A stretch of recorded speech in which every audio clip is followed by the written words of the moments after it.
Je suis Émilie Mettet et aujourd'hui je viens vous parler de la prochaine pleine lune qui aura lieu le 5 juillet et qui sera aussi une éclipse lunaire pénombrale. Donc on finit la série de 3 qu'on a commencé le 5 juin.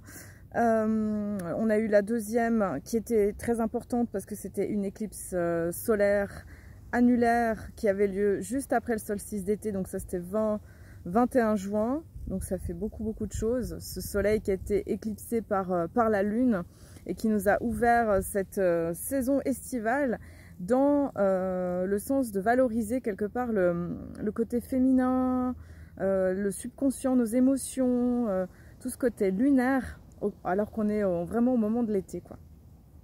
Alors voilà, pour la prochaine pleine lune, ce qui est intéressant, donc on sera dans cet axe, dans l'axe Cancer-Capricorne, qui a bien travaillé, on va dire, pendant les 18 derniers mois avec l'axe lunaire. Et là, en fait, comme le soleil et la lune sont plutôt proches, en fait, du nœud nord et du nœud sud qui sont en Sagittaire et en Gémeaux, on a encore ce phénomène d'éclipse. Et c'est vrai que les moments où il y a 3 éclipses, c'est souvent des moments où c'est assez fort, comme en 2018, où ça avait été assez intense. On prépare des grandes choses, hein. Cet été, il est en train de poser, il est en train de façonner énergétiquement, nous façonner la Terre, façonner des événements qui sont en gestation et qui vont se manifester ensuite. On sent qu'on est en train d'amorcer une étape majeure pour la Terre, pour notre humanité, et c'est vraiment un moment vraiment important qu'on est en train de vivre. Alors l'axe Cancer-Capricorne, donc le soleil qui est en Cancer et la lune du coup qui va se retrouver maintenant en Capricorne, va nous parler de cet axe où vraiment encore une fois où on est dans émotions, sensations, famille, vie intérieure, autonomie de l'être, autonomie dans la vie intérieure. Et la lune en Capricorne vient nous signifier justement le côté travail, ambition, quelque part inflexibilité, et surtout ce qu'elle va faire la lune, c'est qu'elle va, alors au moment de la pleine lune, l'aspect il n'est pas exact, on n'est pas dans des aspects très exacts dans cette pleine lune, mais elle va rejoindre donc du coup Jupiter qui se trouve en Capricorne, Pluton et Saturne. Je vous montre la carte du ciel, du coup je l'ai là. Je ne sais pas si ça va vraiment bien se voir, mais voilà, du coup on voit, là on a le soleil et Mercure, et en face on a justement tout cet aspect Capricorne qui vient rejouer un petit peu tout ce qui s'est passé cette année en 2020 avec voilà, cette conjonction Jupiter, Saturne, Pluton là, qui ont fait vraiment tout ce terrain favorable au Covid-19 et aussi au démantèlement quelque part de notre vieux monde, de notre ancienne société. Et là, la Lune, elle va gentiment, tout doucement, rejoindre en fait tout cet amas planétaire qui se trouve en Capricorne, qui nous parle de cet ancien quelque part qui doit se démanteler, que ce soit au niveau des systèmes politiques, que ce soit de structures internes, intérieures à l'intérieur de nous. On est vraiment dans un moment où ça va démanteler ça. Et il faut savoir du coup, comme c'est une éclipse lunaire, c'est-à-dire que pénombrale, c'est-à-dire que c'est la lune qui va être éclipsée par le soleil, dans la pénombre du soleil du coup, et qui va justement, on va demander de changer en fait, changer ces valeurs liées à ce côté ancien, ces structures anciennes, obsolètes, qui nous parlent d'un vieux monde. En plus, voilà, tout cet amas Capricorne, il est relié à Saturne. Et Saturne, qu'est-ce qu'il fait au moment de la pleine lune? Eh bien, il rejoint justement l'énergie du Capricorne, vu que Saturne rétrograde, un recul dans le zodiaque. Et là, ça y est, bim, il retourne dans le Capricorne. Il va y séjourner jusqu'au mois de septembre. Non, au mois de septembre, il redevient direct. Donc voilà, on en a pour quelques mois encore comme ça, où on va retourner en fait à venir travailler ces valeurs Capricorne qui nous parlent de démantèlement d'anciennes structures, de l'ancien, pour préparer justement le terrain à la nouveauté. Donc voilà, donc on est là, on est en train d'occulter en fait cet ancien, ces vieilles valeurs, ce vieux monde, ces choses qui ont besoin d'être transformées. Mais déjà, ça se passe à l'intérieur de nous, ça se passe dans nos mondes intérieurs, dans notre système intérieur, dans notre vie intérieure, où je ne sais pas comment c'est pour vous, est-ce que vous avez fait face aussi à beaucoup de changements, à beaucoup de transformations, à même, j'aime bien le mot effondrement, que ce soit effondrement quelque part de notre monde, de notre société, de notre civilisation, de notre économie, entre guillemets, hein, je mets des guillemets parce que voilà, on est dans une grande période de transition. Et voilà, qui nous parle justement de ce changement intérieur et voilà, donc de ce démantèlement déjà à l'intérieur de nous, de qu'est-ce qui s'écroule. Je pense qu'on fait face tous à des pertes de valeur, à des pertes de situations pour certains, même très tangibles, très concrètes et pragmatiques et matérielles, mais aussi à l'intérieur de nous peut-être de valeurs, de besoins qui changent, comme si en fait nos êtres intérieurs étaient en train vraiment d'avoir d'autres besoins, d'autres envies en fait, et qu'il y avait vraiment un autre sens qui était en train de se mettre en place. Alors c'est sûr que ce nouveau qui est en train de se mettre en place, il n'est pas forcément toujours évident à appréhender, parce qu'en fait il nous demande aussi beaucoup de nous adapter et aussi de faire face finalement à ce qu'il y a à l'intérieur de nous, d'être dans notre intériorité. Donc c'est ce que nous invite cette période cancer, hein, donc pleine lune en cancer qui fait les pleins phares sur cette nouvelle lune qui a commencé justement le 21 juin, le jour de cette éclipse, hein, qui nous dit ok, bon bah la vie intérieure elle est vraiment importante, ça va être fondamental d'être en lien justement avec notre lune, avec notre subconscient, avec ce qu'il y a à l'intérieur de nous pour pouvoir créer le nouveau monde. Effectivement, la lune dans notre système solaire, c'est la planète qui vient en fait manifester, elle vient coaguler quelque part le nouveau en fait dans le subtil, c'est elle qui vient coaguler le nouveau, et du coup elle va nous demander ce qui se passe à l'intérieur de nous, dans nos émotions, dans notre être intérieur, dans notre subconscient, dans ce qui est caché en fait, dans ce qui est caché de notre conscience. Donc ça va être hyper important effectivement pendant cette pleine lune d'être conscient de ce qui se passe à l'intérieur de nous, de nos émotions, de continuer ce travail de purification et de nettoyage intérieur, parce que c'est vrai que le nouveau il va se placer sur les bases de finalement, va être l'écho finalement de ce qu'il y a à l'intérieur de nous en tant qu'humain, en tant que société, en tant qu'humanité. Voilà, et tout ça est en écho avec nos systèmes politiques aussi.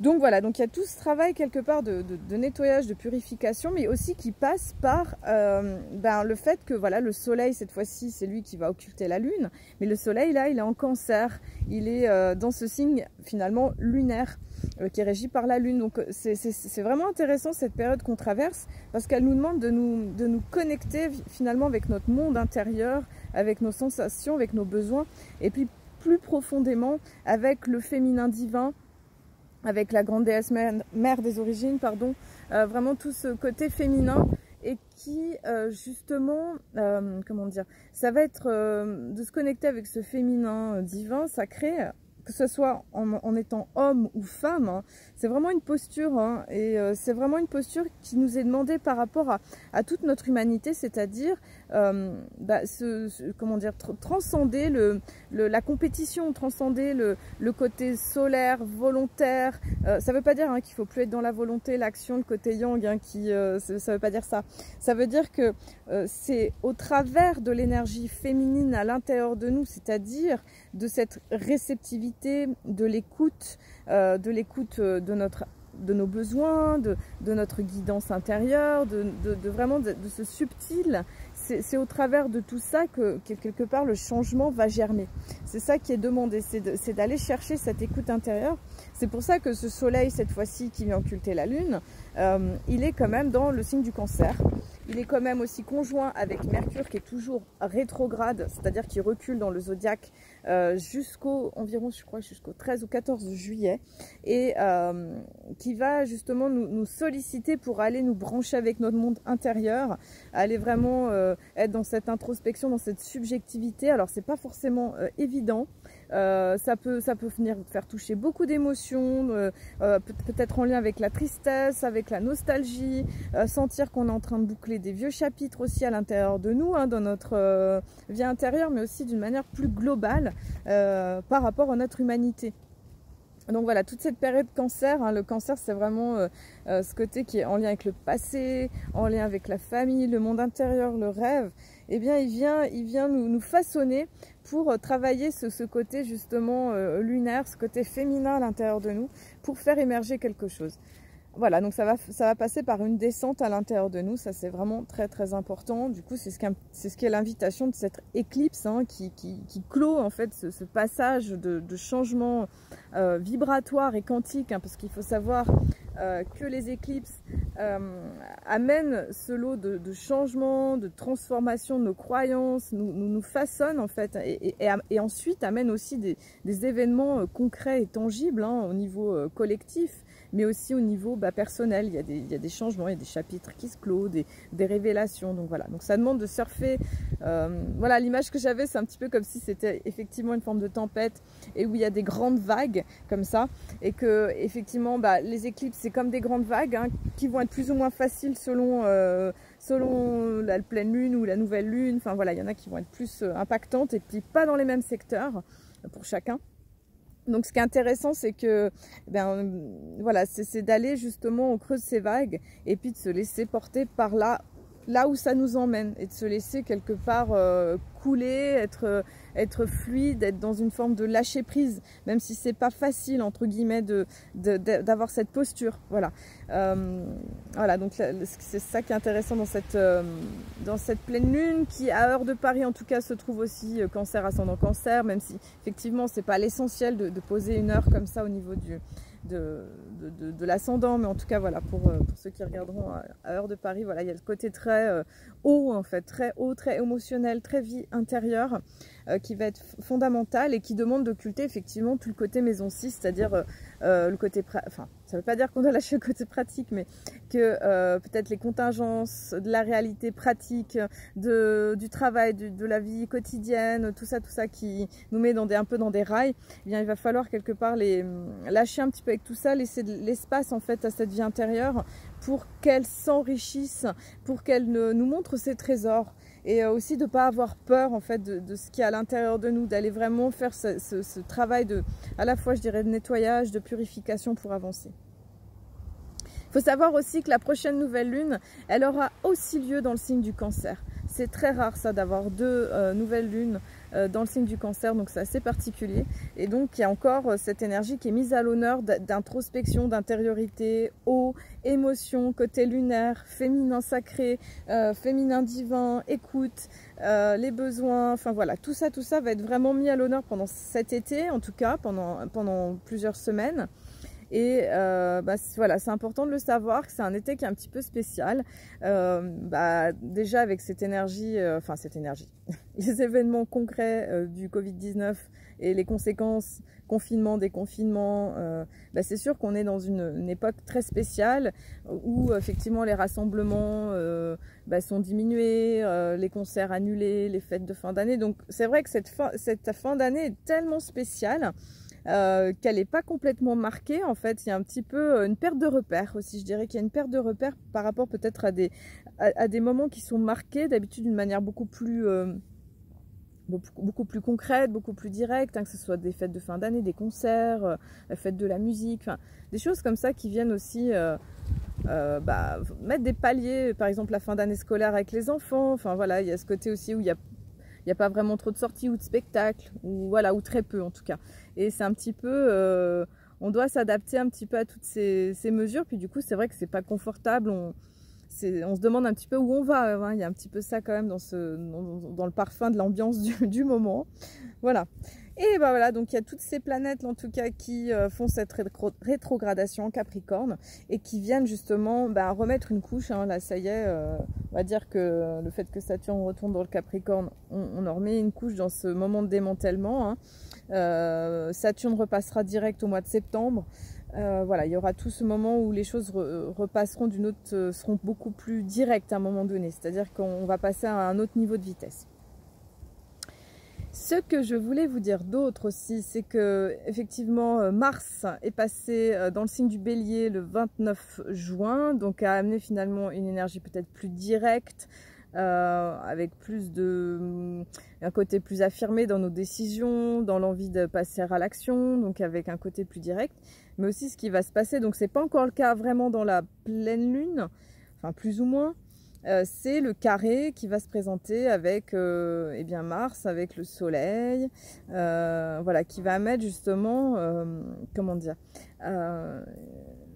il peut y avoir des tensions dans cette façon d'agir, hein, je l'avais déjà dit, hein, attention au passage en force, au passage où on se fait un peu violence. Il peut y avoir aussi des tensions entre, au niveau du personnel, au niveau de l'individu et du collectif, hein, ça peut créer aussi ce genre de tension. Puis il y a une envie aussi d'avancer aussi, d'avancer dans le sens de ce qui est juste, dans le sens de ce qui est bon, et enfin de ce qui est bon. Et ça peut aussi créer des tensions. Voilà, ce carré, il va durer quand même quelques temps. Il va nous pousser au défi. Hein, il va mettre un peu des tensions. Il va obliger. Il peut créer des passages en force. Hein. Donc l'idée, ça va être de mettre de la fluidité dans tout ça. Et mettre de l'harmonie. Voilà, Mars, il va être carré à la Lune, carré à Mercure, donc il pourra amener justement un lot de tension quand même pas négligeable. En même temps, Mars va faire un beau sextile avec Vénus, donc va mettre une forme d'harmonie entre les relations affectives, le côté argent. Donc la Vénus, elle est repassée directe. Hein. Vous savez, elle a fait tout ce passage de rétrogradation du 14 mai jusqu'au 26 juin environ, où elle nous a fait réfléchir sur notre manière de gagner de l'argent, sur nos idéaux, sur nos relations amoureuses et affectives, et a fait tout un travail, un processus de nettoyage un petit peu pour faire le bilan. Et là, c'est comme s'il y avait quelque chose qui pouvait s'amorcer dans une prise d'action plus directe. Voilà. Voilà, je crois que c'est un petit peu tout ce que je voulais vous dire. En tout cas, il y a Uranus qui fait aussi un beau trigone à la Lune, qui vient amener inspiration vers la nouveauté. Donc je dirais qu'il y a vraiment beaucoup de choses qui se passent par le fait d'écouter son inspiration, son intuition, son écoute intérieure, et d'avancer avec ça. Vraiment. Alors ensuite, dans le calendrier Maya galactique, donc ce qui est intéressant, c'est que on est dans l'onde enchantée de l'humain jaune. Ça fait depuis 3 jours exactement, c'est-à-dire le 29 juin. Donc on est pendant 13 jours, on va être testé sur notre...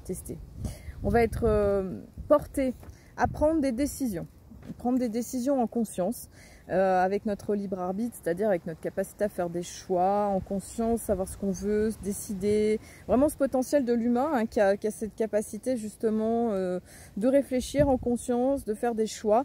Et puis le fait de prendre des décisions va aider quelque part à avancer dans le sens de ce qu'on ressent, dans cette justesse. Donc en fait l'idée c'est d'être vraiment dans cette intériorité, ce côté lunaire, ce côté où il y a de l'inspiration à l'intérieur, d'aller chercher ça, hein.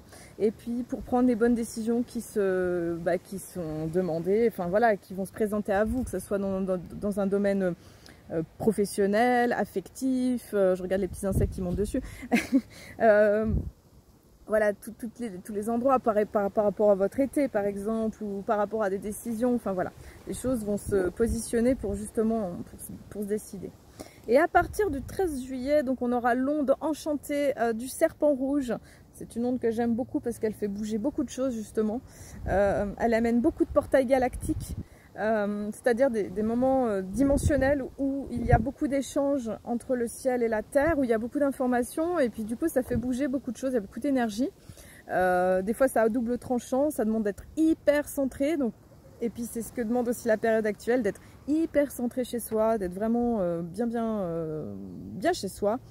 Et donc le serpent, il va ouvrir cette énergie aussi de purification, parce que le serpent, il accélère aussi les événements, tout comme cette période d'éclipse. Je ne sais pas si vous avez remarqué, voilà, il y a toujours ces accélérations qui se produisent aussi au moment des éclipses, même si les planètes sont quand même plutôt rétrogrades, et donc voilà, ça avance lentement mais sûrement, mais les éclipses, elles accélèrent le processus, quoi.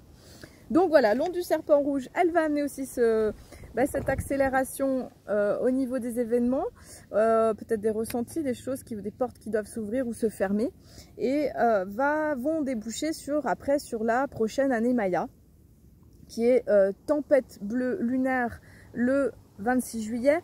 J'en parlerai plus spécifiquement, mais en tout cas, ce qui est intéressant, c'est ce que je me disais encore tout à l'heure, c'est que la tonalité, c'est le lunaire, encore une fois. Donc la lune est encore mise à l'honneur, ce côté lunaire, ce côté changeant, ce côté en lien avec le féminin, ce cycle féminin, ce défi, cette polarisation, comment dire, intégrer nos ombres, ne plus en avoir peur, faire tout ce travail un peu alchimique à l'intérieur qui est un petit peu spécial en fait pendant un été. Je trouve que ça y est, c'est l'été, mais que les énergies sont lunaires et qu'on est presque dans des énergies d'intériorité un peu spécifiques de l'hiver. Je trouve, voilà, personnellement c'est ce que je ressens. C'est un peu déroutant à des moments, je trouve, de sentir ce côté lunaire au cœur du moment où il y a le plus de soleil, où il y a le plus de lumière. Et justement, c'est pour aller voir, c'est pour avancer, c'est pour mettre en place. C'est pour mettre en place aussi ce travail des travailleurs de lumière, de cette nouvelle terre qui est en train d'émerger, qui est en train d'arriver. Eh bien écoutez, je pense que je vous ai tout dit. Par rapport à cette nouvelle année Maya, oui, nous sommes encore dans la lune cosmique de la tortue, donc qui nous fait faire le point en fait de cette année du magicien blanc qui a commencé le 26 juillet 2019. Donc on est en fin d'année Maya et en milieu d'année plus classique entre guillemets. Donc voilà, on est en train de finir cette année, on est en train de transcender, on est en train d'intégrer. Et je dirais aussi, c'est le moment aussi d'intégrer tout ce qui s'est passé au moment du confinement, de prise de conscience, révélation, voilà, des choses à changer, transformer, que ce soit pour vous, pour vos proches, pour votre vie. C'est le temps d'intégrer et puis de mettre en place la nouvelle direction à partir de ce que vous ressentez. Voilà. Eh bien, je vous souhaite une très belle pleine lune. Je vous souhaite de prendre soin de vous dans cette période un petit peu, je ne vais pas dire apocalyptique, mais oui, où il y a beaucoup de transformations, il y a beaucoup de changements, puis c'est pas tout le temps évident à vivre en fait, quand même. Je vous souhaite beaucoup de douceur, de prendre soin de vous, de profiter de l'été aussi, du soleil, de la lumière, de la nature. Hein. Donc là aussi, je suis dans la nature, je ne l'ai pas dit, mais je suis au Voiron, en Haute-Savoie, et j'aime beaucoup cette montagne, ce lieu magique. Et prenez soin de votre intériorité, de ce qui est précieux pour vous. Et puis je vous dis à très bientôt pour la prochaine nouvelle lune. N'hésitez pas à vous abonner à ma chaîne, n'hésitez pas à faire partager. Puis aussi, n'hésitez pas à aller voir mon site internet emiliemettet.com. Je fais une newsletter aussi tous les mois et j'écris des articles aussi. Donc n'hésitez pas à vous abonner et à regarder mon site internet aussi. Et je vous remercie de me suivre et je vous dis à très très très bientôt. Prenez soin de vous avec beaucoup d'amour et de douceur.